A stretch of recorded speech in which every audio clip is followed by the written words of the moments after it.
निरेन्द्र ब्रह्मनि सारादुखौ जों दिनै दुखुजों फालिबाय।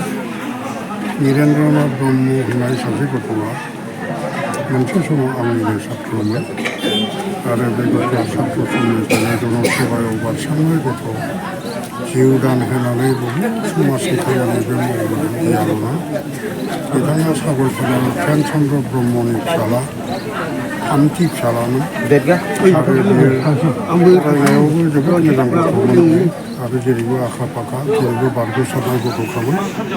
उन्दैनिफ्रायनो नुबोनाय जादोंमोन आरो बे गथ'आ दिनै इसोरनि जिनाखि लीला खेला, बे लीला खेलाखौ बारग'नो हायैयाव बिथाङा जिउ गोमानांबाय।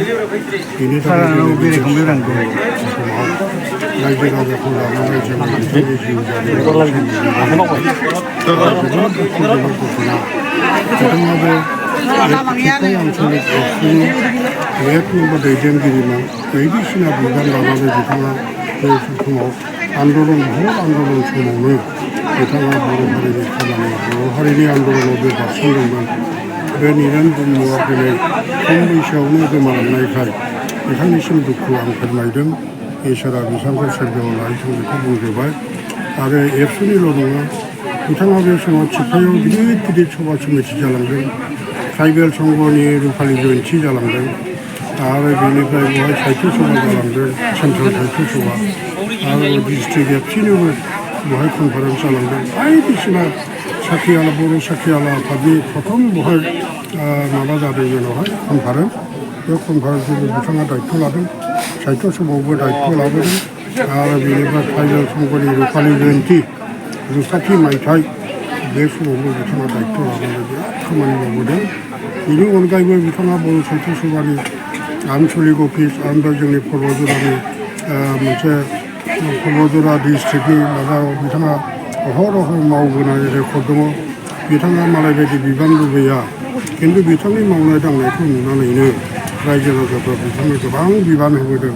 बे बिबानफोरखौ बिथाङा सोरखिनानै दिनैहाय जोंनि गेजेराव, बर' जाथिनि गेजेराव जोंनि समाजखौ दैखांनो थाखाय, समाजखौ फोजाखांनो थाखाय बिथाङा जिउ दान होनानै बिथाङा गियाल'ना गोबां हाबा मावनानै दिन्थिलांदों।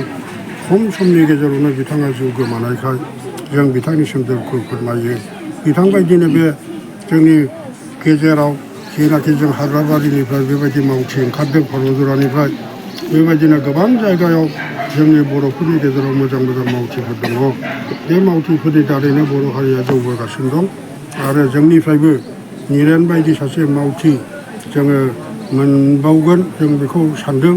आरो बिथाङा बिराद मोजां मोनसे सदिसरनि मानसि, खुनु दावराव दावसि गैया, नंगौ खोथाफोरखौ जे फ्राद फ्राद बुङोमोन। राव सोरबा गाज्रि मोननाय मोजां मोननाय बेजों खोथा गैयामोन। बिथाङा सैथोजों लामाजों थाबायनानै अरायसम समाजनि हाबा मावलांनायनि थाखाय जोंनि रायजो राजाफ्रा बिथांखौ अरायसम बावनो हानाय नङा आरो निरेन्द्र ब्रह्म अरायसम जिउ गोलावै इसोरनि खाथियाव थांनानै थाहैगोन, बेखौनो हांख्रायो आं। बिथांनि जिउ जारिमिनजों मोनसे सोमोन्दो गोनां मोनसे दिनैहाय बिजाब बेखेवबाय, मा बुंगोन बे समाव? नोंनि आखाइजोंनो बेखेवना होबाय। आंनि आखाइजों बेखेवनो मोननायनि थाखाय आङो जोबोद देरगानाय मोनदों। खारन एसे गिदिर मानसि, एसेबां समाज प्रिय मानसि, समाजनि मावथि मानसिखौ जोंनि बे जायगायाव आं बायदि गोबां मानसिफोर दङ, गोरों गोराफोर दङ। बे गोरों गोराफोरखौ लेंहरा जासे आंखौ लेंहरनानै बेखेवहोदों आरो बिथांनि जिउ जारिमिननि सोमोन्दै आङो सारा पर्बतजरानि रायजो राजाफोरनि सिगाङाव दहाय बुंखांबाय आरो बेबायदिनो नोंथांमोननि सिगाङावबो बुंनानै आं फोसावनाय जाबाय। बयनिसिमबो आंनि गाहाम हामलायनायखौ जासिहरग्रोनाय जाबाय। दा बेनि गेजेरजों आङो मोनसे जोंनि थिफखाय गुदि बर' थुनलाइ आफादनि जानानै मोनसे फोसावहरनो नागिरदों जे जोंनि थिफखाय ओनसोलनि सासे समाज सिबियारि, मोनसे समनि बर' फरायसा आफादनि थिफखाय गुदि थिफखाय दख'रा दुलाराय बर' फरायसा आफादनि सासे गोख्रों दैदेनगिरि, मानगोनां निरेन्द्र ब्रह्म बिथाङा थांनाय 10 साननि आगोल जे रुंसारि जानानै थांबाय। दा बिथांनि जे हाबा मावनाय जे हिस्ट्रि, जारिमिन, बे जारिमिनखौ जोङो बर' थुनलाइ आफादा मोनसे अरायसम जोरनानै थानाय बायदि जोङो मोनसे राहा लामा लादों। बे राहा लामाखौ नोजोर बोनानैनो जोङो बिथांनि मुङाव गांसे बिजाब दिहुनदों। आरो बेल' नङा, जोङो थिफखाय ओनसोलाव थानाय जायफोर बिबानगिरि बा समाज सिबियारि बिथांमोनहा गाव गावनि मोजां समखौ बावसोमनानै समाजनि एबा हारिनि जाथिनि खामानि मावलांबाय। बे बिथांमोननि जिउ जारिमिना जाहाथे जोंनि गेजेराव गोजों जोंनानै थायो, बे उद्देश्यजों जोङो बिथांमोननि मुङाव माने बिजाब दिहुननाय हाबाफारिखौ जों थांनाय 2 बोसोरनि आवगायनिफ्रायनो जों जागायजेनबोदों आरो जोङो जागायलांबाय थागोन। जोंनि ओनसोलाव जायखि बिथांमोनहा माने समाजनि बा हारिनि जाथिनि मावनानै जिउ गोमालाङा मानो, बिथांमोननि मुङाव जों बिजाब दिहुननानै बिथांमोननि जारिमिनखौ जों बुथुमनानै दोनगोन आरो बिथांमोननि साफ्रोमनिखौबो जों बुथुमै मोनसे समाव मोनसे बिनि बैनि ज' खालामनानै मोनसे गेवलां बिजाब जों दिहुननायनि जों थांखि लादों। जाहाथे इयुन जोलैनि जाखांफुनाय लाइमोन सेंग्रा एबा सिख्लाफोरा बै समनि सोमावसारनायाव बाहागो लानाय, बै समनि जातिनि हारिनि नांनाय बेफोर खामानि मावलांनायफोरखौ इयुन जोलैफ्रा मोनथिनो मोनो। जों बे उद्देश्ययैनो जोङो बे थांखिखौ लानाय जादों। बिथां गेदेमानि जिउ जारिमिननि सोमोन्दै सुंद'यै बुंनो हागोन ना? बिथाङा मा मावो? बिथां गेदेरमानि जिउ जारिमिन होननानै बुङोब्ला बिथाङा थिपकाइ ओनसोलनि सासे गोख्रों दैदेनगिरिमोन। मोनसे समाव बियो फरायसा आफादनि गोख्रों बिबान लानानै बड'लेण्ड सोमावसारनाय हाबाफारियावबो गोख्रों बिबान लानानै बाहागो लाबोदोंमोन आरो जोंनि ओनसोलनि जातिखौ मोजां मोननाय मोनफ्रोमबो हाबा हुखायावनो बिथाङा बाहागो लायोमोन आरो जातिखौ दैदेननाय, हारिखौ दैदेननायाव बिथाङा अरायबो गोख्रों बाहागो लाग्रा सासे मैखोम सुबुंमोन।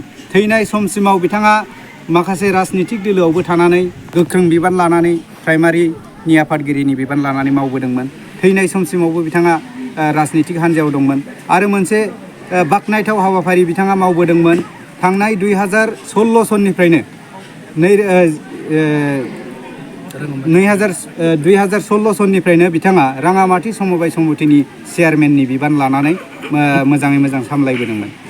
सामलायबोबाय थानाय समावनो नैबे 2023 सनाव अबथिरा गावनि देहायारि नोरजियानि देहायारि हालोदाव बियो गावनि जिउखौ अरायसम गावनि फिसा 3 आरो बिदा फंबाय जाथि खुरमा बाय बाहागिखौ नागारनानै बियो अराय समनि थाखाय जोंखौ नागारनानै रुंसारि जालांबाय। दा जोङो बिजाब लिरनायनि उद्देश्यआ बेनो जाहाथे बिथां गेदेरमानि जिउमाया सोरगोआव आलो गोजोनै थाहैनो हाथों आरो बिथांनि हाबा मावनाय, जातिनि खामानि मावनाय बियो अराय सम बिथांनि जारिमिना मोनसे जारिमिन गोजों हाथरखि बायदि जोंनानै थाथों होननानै जों आसा खालामो। थेंक इउ सार। बाजाज कम्पानिनि बाइक सालायनो मोजां मोनग्राफोरनि थाखाय गोजोनथाव खौरां। बाइक गोदानजों लोगोसेनो बेसेन नाङाजासे 5 लिटार पेट्रल, 2 हेलमेट, सीट कभार, 12 टाइम्स वाशिं कुपन मोननो हागोन।